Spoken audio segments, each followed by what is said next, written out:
Ciao a tutti, bentornati nel mio studio che ho deciso intuitivamente di chiamare Arte Moon, essendo che mi sento molto legata alla luna che domina a sua volta sull'elemento acqua.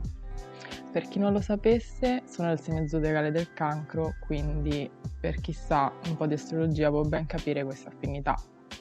Mi chiamo Sofia e sto cercando di diventare un artista full time. Goditi il video mentre dipingo una mamma orsa e il suo cucciolo in stile realistico e ti racconto dell'importanza di seguire la mia intuizione creativa. Per iniziare ho preparato questo foglio di tela dando qualche mano di gesso e passando poi a delineare un po' di linee principali che mi suggeriscono le forme da seguire. Poi ho preso il magenta Winsor & Newton e ho iniziato a dipingere lo sfondo, in quanto mi risulterà poi più facile dipingere il soggetto, iniziando prima dallo sfondo. Adoro l'attenzione che ci vuole ogni volta per preparare un dipinto, perché più la tela è preparata bene e più il quadro durerà nel corso del tempo. L'olio che ho usato è olio di noce, che non fa ingiallire il dipinto come quello di lino, e per la palette di colori diciamo che sono andata a sentimento, come faccio di solito. Ovviamente ho utilizzato una reference fotografica per i due soggetti, mentre per il resto sì, sono andata un po' più a sentimento. Parlandovi onestamente, ancora non mi sento confident nell'iniziare un grande quadro. Sento di aver bisogno di più pratica possibile. Ho trovato questo espediente nei fogli di tela formato A4 che mi permettono di seguire la mia intuizione creativa senza che mi venga l'ansia del oddio, adesso rovino il quadro. Ma invece penso, vabbè, ci provo, tanto è piccolino, se sbaglio non sarà tanto grave. Purtroppo il perfezionismo è un mio acerrimo nemico, ma questo qui di buttarmi su quadri piccolini mi sta aiutando a sciogliermi e farmi sentire più sicura di me per quando realizzerò quadri più grandi e con telaio. Per intuizione creativa intendo quel momento in cui un qualcosa ci fa partire l'ispirazione e si decide immediatamente di buttarlo giù, senza stare lì a pensare se è come, ma lo fai e basta. Seguire l'intuizione creativa significa seguire quello che esattamente tu vuoi fare e farlo, senza condizionamenti esterni, perché parte dalla parte più pura di te. L'intuizione creativa mi ha permesso di prendere più fiducia in me stessa, perfezionando la mia tecnica o scoprendone una nuova, le quali poi utilizzerò in futuro in quadri più grandi.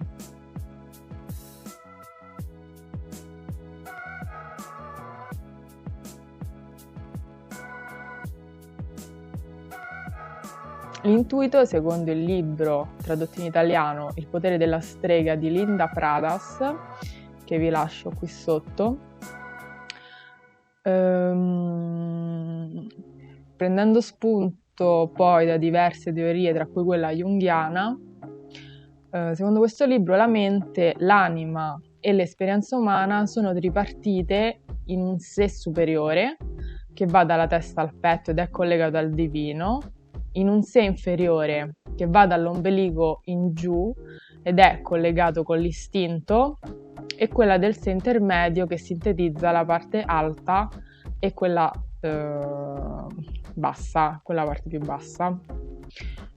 L'intuito si trova nella nostra parte alta e ci permette di interpretare i segnali che il sé intermedio non riesce a codificare e ci dice quando qualcosa è giusto o sbagliato o semplicemente non va, da non confondere invece con l'istinto che viene dal sé inferiore ed è prettamente legato alla nostra sopravvivenza.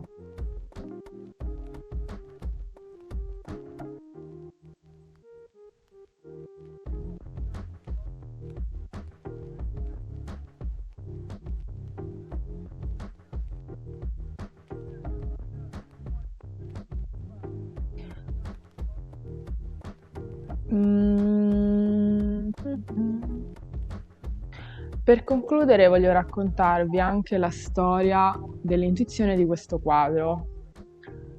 Nel famoso ritiro di cui vi parlo spesso, una mattina prima di fare yoga, ognuno di noi ha pescato una carta medicina, si chiamano proprio così, legata al proprio destino. Io ho pescato proprio l'orsa, simbolo di introspezione. Ora vi leggerò il significato di questa carta perché potrebbe essere utile e inoltre vi invito a rilassarvi e lasciarvi trasportare da queste magiche parole. Orso, invitami nella caverna dove il silenzio circonda le risposte che hai dato.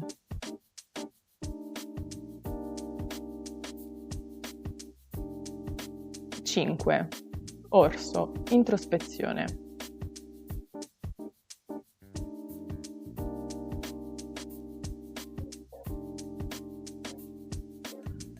La forza della medicina dell'orso è il potere dell'introspezione. Si trova nella parte occidentale della ruota medicina della vita.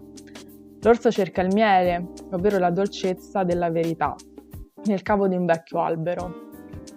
D'inverno, quando regna la regina delle nevi ed il viso della morte ricopre la terra, l'orso entra nella caverna utero e letargo per digerire le esperienze dell'anno.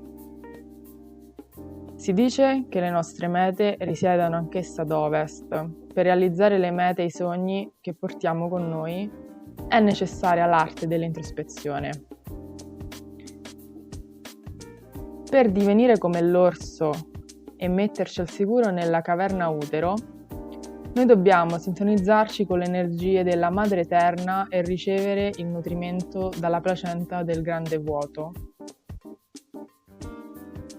Il grande vuoto è il luogo dove tutte le soluzioni e le risposte vivono in armonia con le domande che riempiono le nostre realtà. Se noi scegliamo di credere che ci siano molte domande da rivolgere alla vita, dobbiamo altresì credere che le relative risposte risiedano in noi. Qualunque essere possiede la capacità di calmare la mente, entrare nel silenzio e sapere.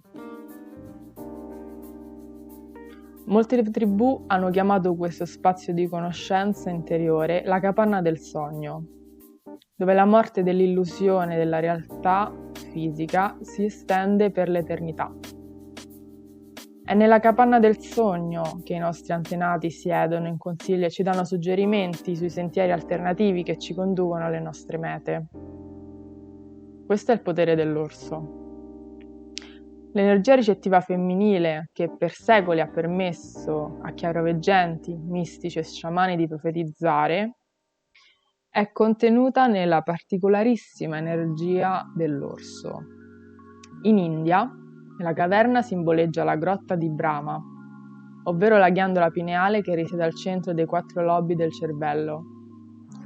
Se immaginassimo di vedere una testa dall'alto, la sommità sarebbe un cerchio. Il sud sarebbe la fronte, il nord il retro del cranio, ovvero l'ovest la parte destra del cervello e l'est la parte sinistra. L'orso risiede ad ovest nella parte intuitiva, il cervello destro. Per andare in letargo, l'orso viaggia fino alla caverna, che è il centro dei 4 lobi, là dove risiede la ghiandola pineale. Nella caverna, l'orso cerca le risposte mentre dorme o è in letargo. Poi rinasce in primavera, così come sbocciano i fiori primaverili. Per eoni, tutti i ricercatori del tempo del sogno, i cercatori di visioni, hanno camminato lungo il sentiero del silenzio, calmando il cicaleccio interiore raggiungendo il luogo dei riti di passaggio, il canale della ghiandola pineale. Dalla caverna dell'orso troverai il sentiero per la capanna del sogno e per gli altri livelli dell'immaginazione o coscienza. Nello scegliere l'orso, il potere del sapere ti ha invitato ad entrare nel silenzio e a conoscere la capanna del sogno, in modo che i suoi scopi possano realizzarsi concretamente. Questa è la forza dell'orso.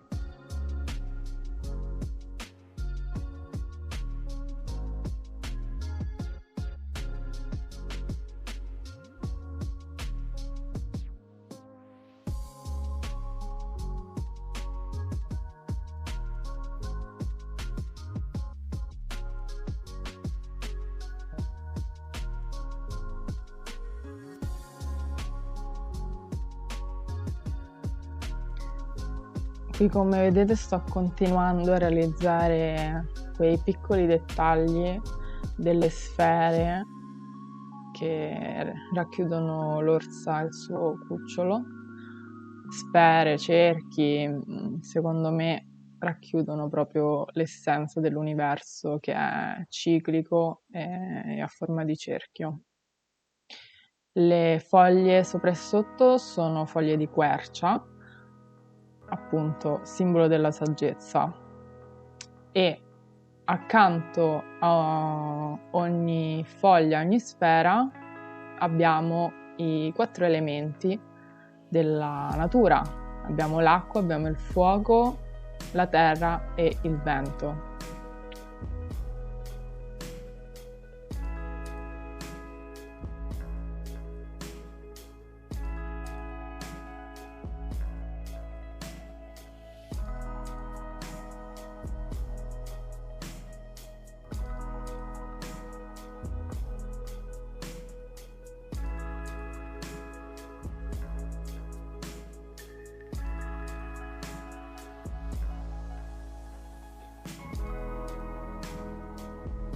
Una volta finito il dipinto, procedo con il levare lo scotch, che mi serviva appunto solo per non sporcare poi quello che è il contorno bianco, perché la mia idea era quella appunto di formare proprio un bel quadrettino.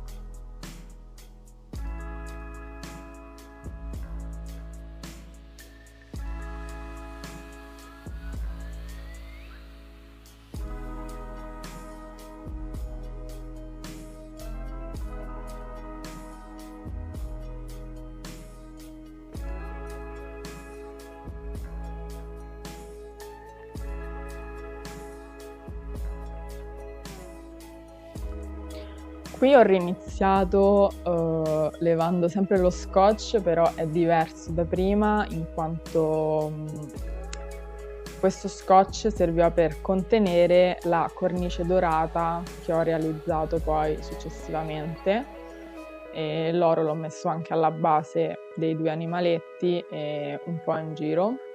Questo dipinto fa parte della mia serie Filo d'oro, chiamata così perché appunto in ogni quadro è presente l'oro.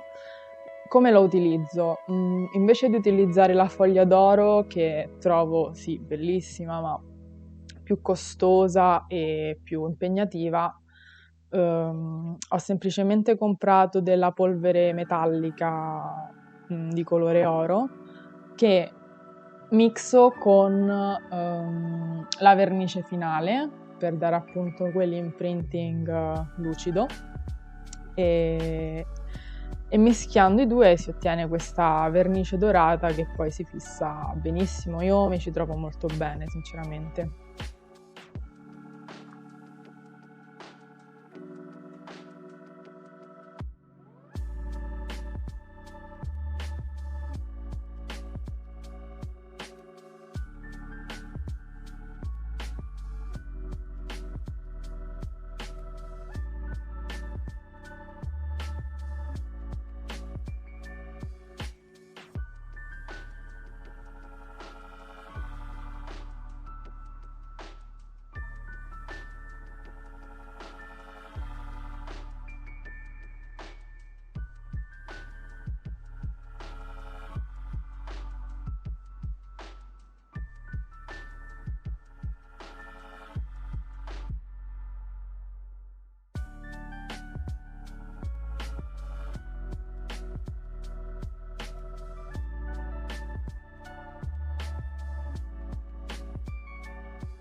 Questo è il risultato finale appeso nella mia cameretta che aspetto di trovare una casa.